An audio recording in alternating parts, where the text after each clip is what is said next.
ആശാപ്രവർത്തകരുടെ പ്രതിമാസ ഓണറേറിയത്തിൽ 1000 രൂപ വർദ്ധിപ്പിച്ചിരിക്കുകയാണ് കർണാടക സർക്കാർ. ഈ തുക വർദ്ധിപ്പിച്ചിട്ടും കേരളം നൽകുന്ന തുകയ്ക്കൊപ്പം എത്തുവാൻ ഇപ്പോഴും കർണാടകത്തിനായിട്ടില്ല. എന്നാൽ ഈ വിഷയത്തിൽ കേരളത്തിലെ പ്രതിപക്ഷത്തിനും വലതുപക്ഷ മാധ്യമങ്ങൾക്കും മിണ്ടാട്ടമില്ല. കേരളത്തിൽ 7000 രൂപ ഓണറേറിയം നൽകിയിട്ടും സർക്കാരിനെതിരായി തിരുവനന്തപുരം സെക്രട്ടേറിയറ്റിന് മുൻപിൽ SUCI നടത്തുന്ന സമരം വലിയ തോതിലാണ് വലതുപക്ഷ മാധ്യമങ്ങളും പ്രതിപക്ഷവും ഏറ്റെടുത്തത്. സർക്കാരിനെതിരെ ഇല്ലാ കഥകൾ മെനയുക എന്നു മാത്രമായിരുന്നു ഈ നീക്കത്തിലെ പ്രധാന അജണ്ട.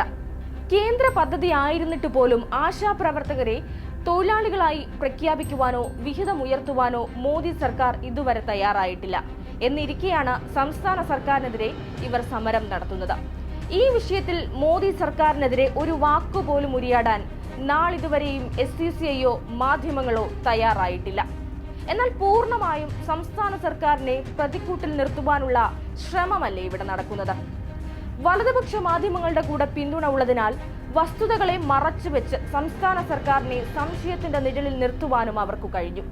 കഴിഞ്ഞ 10 വർഷത്തിനിടെ പിണറായി സർക്കാർ 6000 രൂപയാണ് ആശമാരുടെ ഓണറേറിയ തുക വർദ്ധിപ്പിച്ചത്. ഇതോടെ 7000 രൂപയാണ് നിലവിൽ കേരളം നൽകുന്ന ഓണറേറിയം. ഒരു സംസ്ഥാനം ആശമാർക്ക് നൽകുന്ന ഏറ്റവും ഉയർന്ന ഓണറേറിയമാണിത്.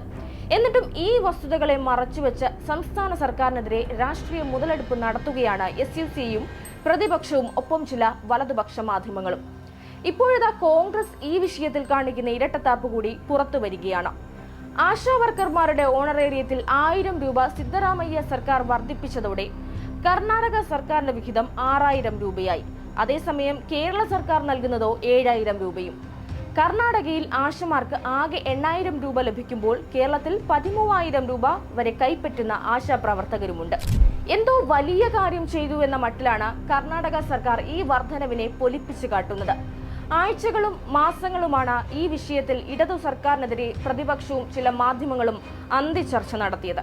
എന്നാൽ ഇതേ ആളുകൾ ഈ വിഷയത്തിൽ തുടരുന്ന നിശബ്ദത ഇവരുടെ ഇരട്ടത്താപ്പാണ് വെളിവാക്കുന്നത്. എന്നാൽ ചില പത്രങ്ങൾ ഉൾപേജിൽ ഒരു വഴിപാട് പോലെ വാർത്ത നൽകിയിട്ടുണ്ട്. ഒരുപക്ഷെ കർണാടക സർക്കാരിന്റെ വലിയ നേട്ടമായി കോൺഗ്രസിന് ഇത് പറയാം. അതൊക്കെ ശരി തന്നെ.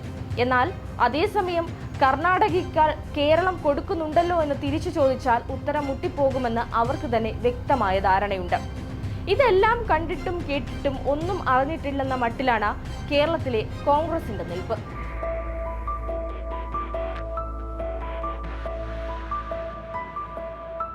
വലിയ പിന്തുണയുമായി മഴ നനഞ്ഞു വന്ന് ഷോ കാണിച്ച സുരേഷ് ഗോപിക്കും ഉരിയാടാൻ വയ്യ.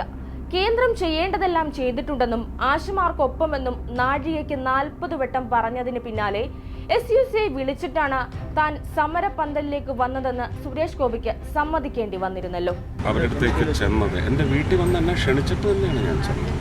മോദി സർക്കാർ ആശമാർക്ക് ഇൻസെന്റീവ് വർദ്ധിപ്പിക്കില്ലെന്നും നിലപാടിൽ മാറ്റമില്ലെന്നും സുരേഷ് ഗോപി പറഞ്ഞിരുന്നു. പറയാനുള്ളത് JP നഡ്ഡ പാർലമെന്റിൽ പറഞ്ഞല്ലോ, പറഞ്ഞത് തന്നെയാണ്. അതുകൊണ്ടും തീരുന്നില്ല. ആശമാരുടെ ഓണറേറിയം കൂട്ടില്ലെന്ന് അടിവരയിട്ട് കേന്ദ്രമന്ത്രി JP നഡ്ഡ പാർലമെന്റിൽ പറഞ്ഞതും വിഷയം സംസ്ഥാന ആരോഗ്യ വകുപ്പ് മന്ത്രി വീണ ജോർജുമായി ചർച്ച ചെയ്യാൻ തയ്യാറാകാഞ്ഞതും പകൽ പോലെ വ്യക്തമാണ്. എന്തിനേറെ പറയണം, ആശമാരെ തൊഴിലാളികളായി അംഗീകരിക്കാൻ ഇതുവരെയും കേന്ദ്ര സർക്കാരിന് കഴിഞ്ഞിട്ടില്ല.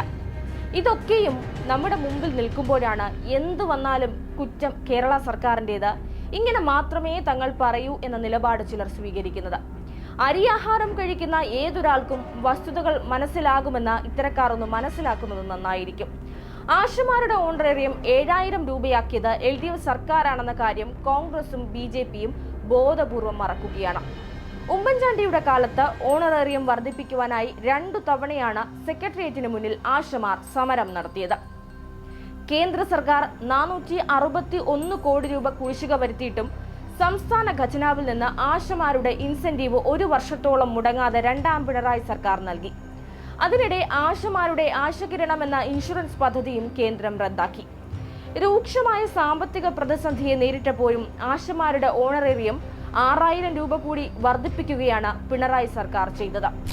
ഈ യാഥാർത്ഥ്യങ്ങളെല്ലാം അവശേഷിക്കുമ്പോഴാണ് UDFും BJPയും ചില മാധ്യമങ്ങളും സംസ്ഥാന സർക്കാരിനെതിരെ രംഗത്ത് വരുന്നത്. അവർ കർണാടകത്തിൽ വരെ ഒന്ന് പോയി വരുന്നതാകും നല്ലത്.